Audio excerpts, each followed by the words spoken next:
ठंड और बारिश के मौसम में इडली का बैटर फर्मेंट करना थोड़ा सा मुश्किल हो जाता है। तो ऐसे में अक्सर हम लोग क्या करते हैं, बाहर से रेडीमेड आटा खरीद के लाते हैं और उससे जो इडली या फिर जो हम डोसा बनाते हैं खाने में ना तो ज्यादा अच्छा होता है ना टेस्टी होता है।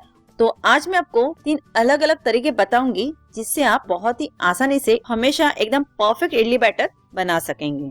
और यही बैटर यूज करके हम जालीदार सॉफ्ट टेस्टी सी इडली भी बनाएंगे और साथ में क्रिस्पी डोसा भी कैसे बनाते वो भी देखेंगे। तो चलिए बनाना शुरू करते हैं।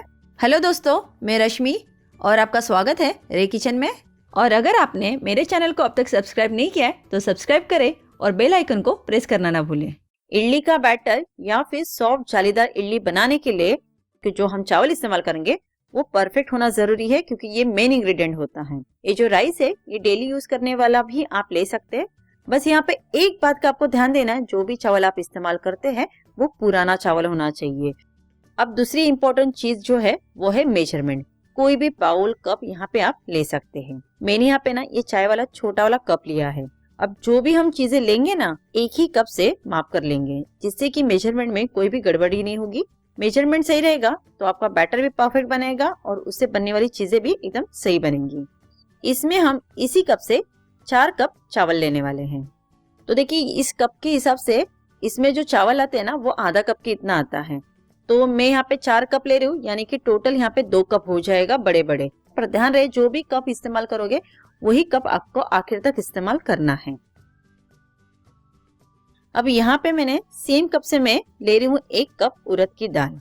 इन्हें ना अलग अलग रखने की कोई जरूरत नहीं है, एक साथ हम रखेंगे, एक ही साथ हम मिक्स करके ले लेंगे। अब इसमें डाली जाएगी मोस्ट इम्पोर्टेंट इंग्रेडिएंट, वो है यहाँ पे आधा चम्मच मेथी दाना। और इसके वजह से ठंड और बारिश में ना इडली का जो आटा है ना वो अच्छा और जल्दी फर्मेंट भी हो जाता है। तो तीनों चीजों को मैंने अच्छे से मिक्स कर लिया है। इन्हें अलग अलग भिगोने की कोई जरूरत नहीं है, मैं अभी आपको फिर से बता रही हूँ, एक साथ ही हम इन्हें भिगा के रखने वाले हैं। तो इसे ना हम 2 से 3 बार साफ पानी से अच्छे से धोकर लेंगे, जो भी गंदगी वो सारी निकल जाए। अब इसमें बहुत सारा पानी डालेंगे, जिससे कि जो चावल दाल हमने डाली ना वो अच्छे से डूब जानी चाहिए। और कम से कम 5 से 6 घंटे के लिए इसे अच्छे से रख देंगे इसी तरह से। आप चाहो तो यहाँ पे रात भर भी इसे रख सकते हैं। और इस तरह 5 से 6 घंटे भिगने के बाद ना आप देख सकते हैं इसकी जो क्वांटिटी है ना वो डबल हो जाती है, क्योंकि थोड़े फूल जाते हैं और सॉफ्ट भी हो जाते हैं। अब यहाँ पे मैंने ना सेम कप लिया है जिस कप से हमने चावल और दाल को माप कर लिया था। इसी कप से 1 कप हम यहाँ पे लेने वाले हैं पोहा। इसे भी हम 2 से 3 बार पानी से वॉश करके लेंगे। ये मैंने जो है जाड़ा वाला पोहा लिया, अगर आपके पास पतला पोहा है तब भी आप उसे ले सकते हैं। और अब हम इसमें 2 से 3 चम्मच पानी डालकर इसे 2 मिनट के लिए ना भिगो के रखेंगे, इससे क्या वो थोड़ा सा सॉफ्ट हो जाएगा।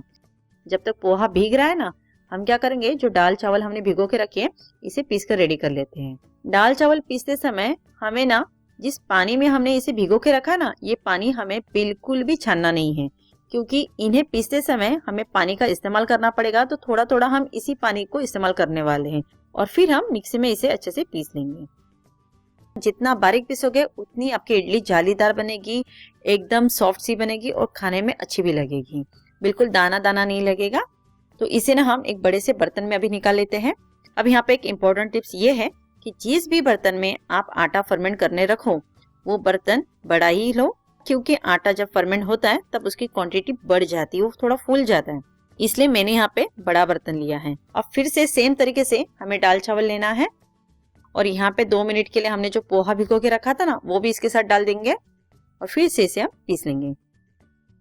तो यहाँ पे आप देख सकते हैं एक बड़े से भगोने में सारा बैटर जो है मैंने पीस कर रेडी करके ले लिया है। अभी ठंड का मौसम है, बट गर्मी के मौसम में क्या होता है आटा ना बहुत ज्यादा अच्छे से फर्मेंट हो जाता है और ओवरफ्लो भी हो जाता है, इसलिए हमेशा बड़े बर्तन का ही इस्तेमाल करना जरूरी है। आप कोई भी मौसम में इसे फर्मेंट करने रखें, बर्तन बड़ा ही होना चाहिए। अब इसमें हम डालेंगे आधा चम्मच नमक। ठंड और बारिश के मौसम में जब भी इडली का बैटर आप पीसते हैं और जब फर्मेंट करने रखते हैं ना तब आपको आधा चम्मच या फिर स्वादानुसार नमक यहाँ पे डालना ही है। इसे अच्छे से मिक्स करके लेना है। ठंड और बारिश के मौसम में इस तरह से अगर नमक डालते हैं तो आटा जो है काफी जल्दी फर्मेंट हो जाता है। नॉर्मली जब हम गर्मी के मौसम में रखते हैं तो हम यहाँ पे नमक नहीं डालते, डायरेक्ट पीसने के बाद ऐसे ही रख देते हैं। अभी ये जो आटा है बिल्कुल मैंने अच्छे से मिक्स कर लिया है और ये बिल्कुल रेडी है फर्मेंटेशन के लिए। तो इसे ढक देंगे।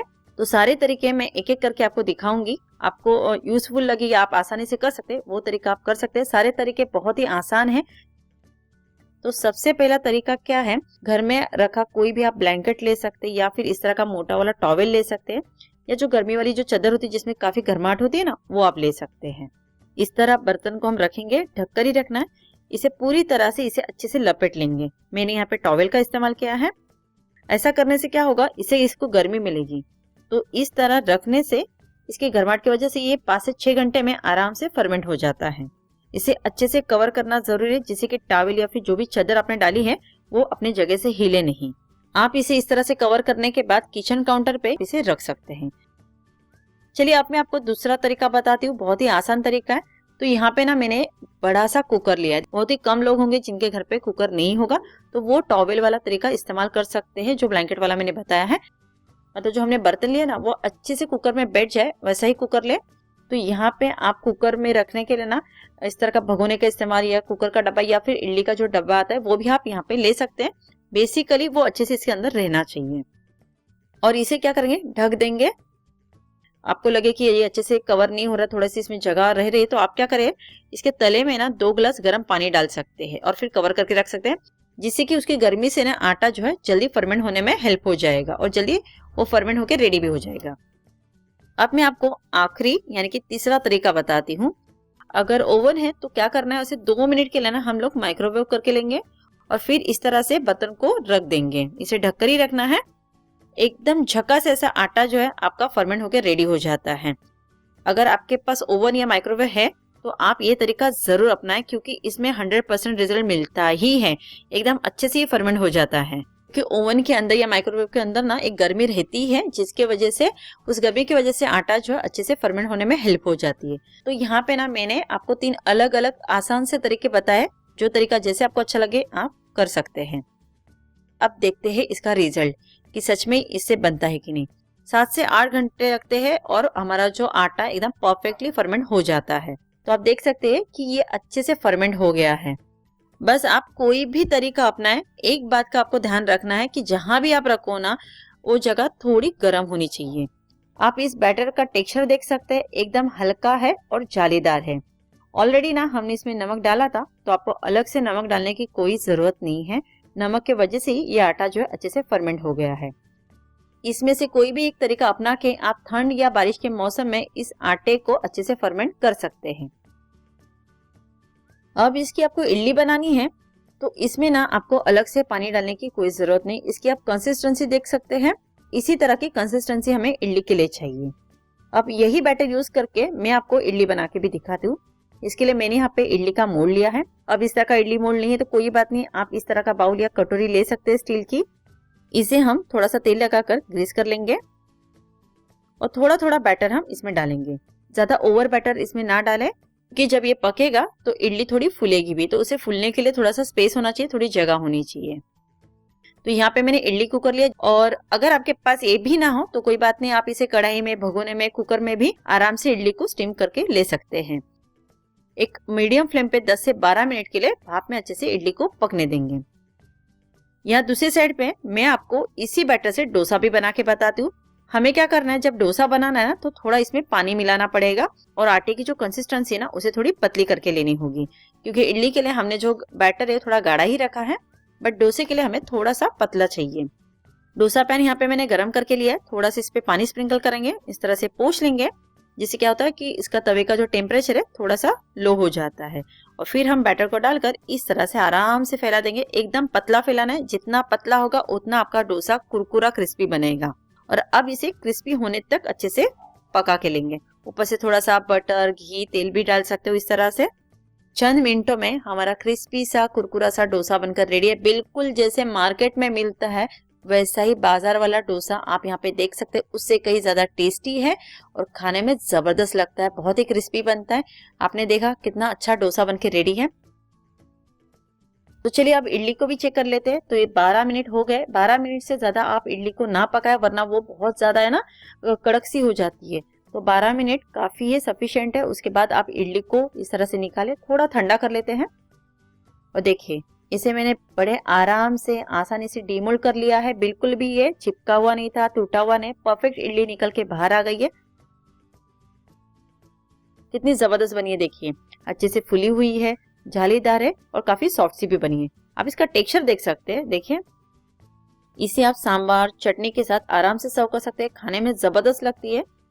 आप सेम बैटर से ना अप्पे बना सकते हैं, उत्तपम बना सकते हैं। तो एक बैटर और कई तरह का आप नाश्ता घर पे प्रिपेयर कर सकते हैं। ये आराम से 4 से 5 दिन फ्रिज में स्टोर करके आप इसे रख सकते हैं, बिल्कुल भी खराब नहीं होता है। और हर दिन एक अलग अलग नाश्ता इसे बना के खा सकते हैं। तो कितने आसानी से हमें बिना बाहर से लाए हुए और उससे कई ज्यादा सस्ते में हम ये बैटर रेडी कर सकते हैं। तो आप भी इस ठंड के मौसम में इस तरह से बैटर जरूर बनाएं और बताएं कि उससे बनी हुई इडली डोसा कैसे बने हैं। अगर आपको मेरी ये रेसिपी इंटरेस्टिंग लगी है तो मुझे लाइक और सब्सक्राइब करके सपोर्ट ज़रूर करें और अपने दोस्तों में इस रेसिपी को शेयर करना ना भूलें।